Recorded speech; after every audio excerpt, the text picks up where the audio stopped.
Hey guys, here's a quick video on a cheap do-it-yourself stand that you can make for a brushless gimbal. You can see here now the reason why you want to stand for a gimbal is because you really don't want to put the gimbal on the ground. You want to stand so that the gimbal is propped up where you can easily put on the camera, balance it, and make adjustments without having the camera on the ground or even holding it because it gets very heavy if you're trying to do it one person.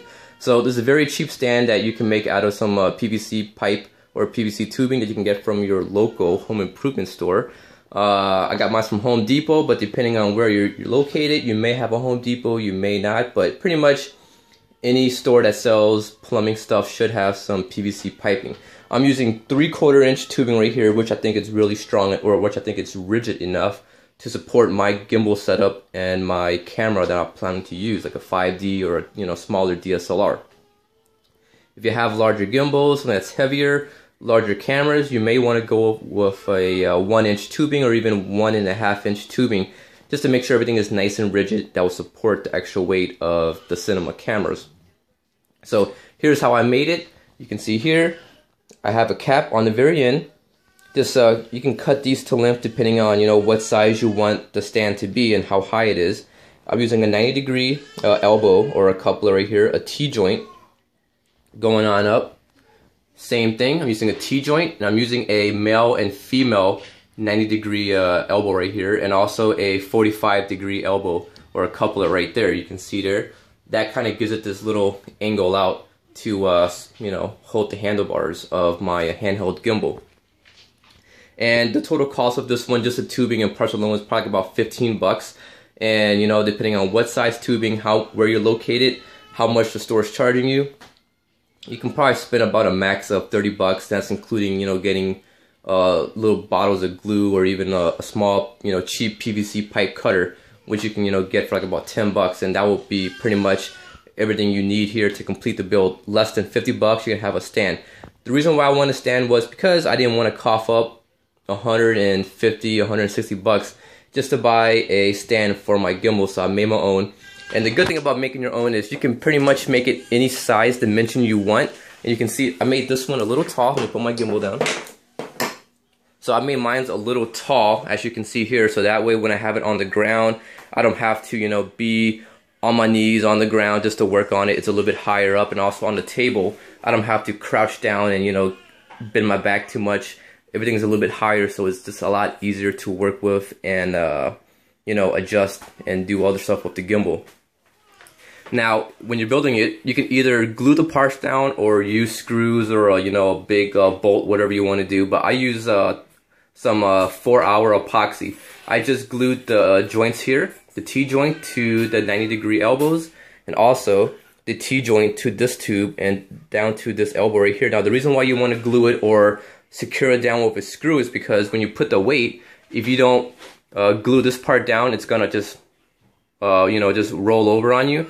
So before you glue, you can see the parts here is very shiny and smooth. What I did was I took some very rough grit sandpaper, I scored the inside and some of the parts where I'm gluing it to make sure that the glue sticks. So you always want to clean and prep the surface really well. Just roughen it up, and also took a knife and I just kind of cut some lines in there so when that epoxy cures, it just is very hard and stiff and it's not going to go anywhere. You could probably also use some contact adhesive that you can find at the local aisle for the tubing. I haven't tried that yet, but I think that's more for waterproofing to prevent leaks than to hold all the parts from twisting. So I would recommend you to use epoxy. That's a lot better. Now you can see this design here, this tubing kind of tilts back a little bit. What that does is it keeps this base right here really small. Instead of having to go longer on the tube to prevent this gimbal from tipping over, I just counter that by just leaning this back, and then that can keep the base a little bit shorter. So if you're working on a small table, you can see it doesn't really take up that much of a workspace, so it just keeps everything nice and compact. Now you guys are probably wondering how easy is this to take apart or travel with. So let me break it down, let me pause it, break it down, and show you guys how easy it is. So before I break it down, you can see some of the parts here. This comes off, and sometimes it requires 2 hands depending on how well you put it in. This part comes off, this comes off, this comes off, and also this tubing comes off. So let me pause and show you guys how compact it is to break down. So here we go, guys. Everything is broken down. You can see all of this parts breaks down so that you can put it in a small duffel bag or tie it all together, and it's easy to travel with. And you can see the main parts that's glued on, it's here already, so you can't really take those apart. Those are glued on, and also glued these on. And you can just see that way when you break it down, it's not that large at all. I believe this piece is about 2.5 foot.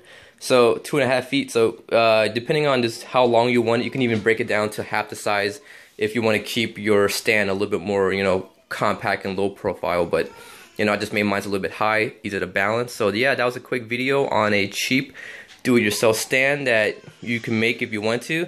It's better than coughing up $100 and something bucks on a stand. So I mean, the reason why I used white was because I couldn't find a black tubing that was in the 3/4 inch, because I bought these pre-cut already, so it's a lot easier. I don't really have a big vehicle to purchase the long tubing, so I just, you know, purchased pre-cut ones, and they didn't have the size that I need, so I just went ahead and got white, but I may paint it. But yeah, I hope you guys enjoyed it. Thanks for watching, guys, and if you guys like these videos, be sure to leave a comment in the comment box below and let me know what you guys think about it. So yeah, have a great one, guys. As always, thanks for watching.